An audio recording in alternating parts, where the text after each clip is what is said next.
I love Denver. I don't know. It's a good place to be gay or queer or gender fluid or whatever you are. I think there's still a lot of conservatism.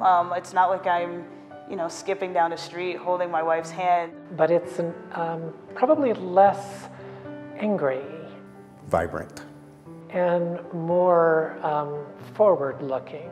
The compassion that the community has to really feel and experience and hear what others are going through, I think is one of the reasons that the LGBTQ community is so compassionate here in Colorado. I don't think that's fair to pin us into one word, because there's so many different facets of life that go into even just one of the subcultures in our giant alphabet soup. My first Pride experience? God, I don't even know if I can remember back that long. I had never been around that many queer folks in my life and had to go home and decompress.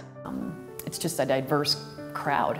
I was in high school and still in the closet, but heard that there was a giant gathering of lots of gay and queer people and wanted to go and get hit on a lot.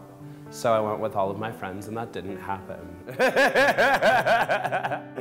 The biggest thing I think that I've witnessed over the years is the growth of the parade.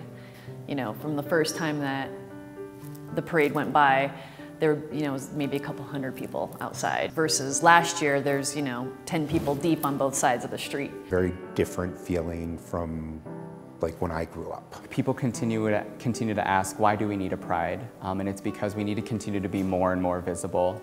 As we've seen with the power of storytelling, of coming out and telling our stories as elected officials, as doctors, as lawyers, as teachers. There's a lot of bold folks who aren't afraid to be homophobic and transphobic or violent.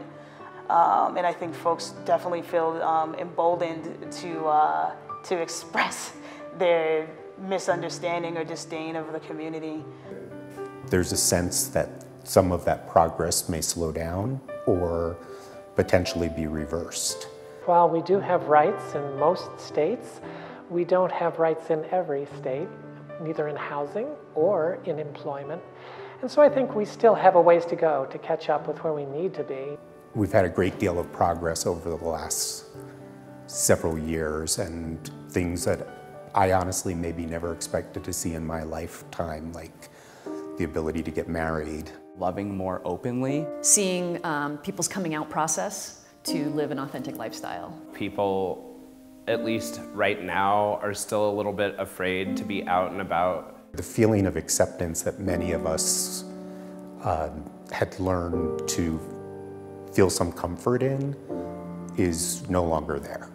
Pride feels a lot different this year. I think that for the last couple of months, it's been rough. And LGBTQ people and our allies, I think, have grown stronger. This year is really the time where we say, we're not backing down. We're here, we're going to live our lives, we're going to love harder.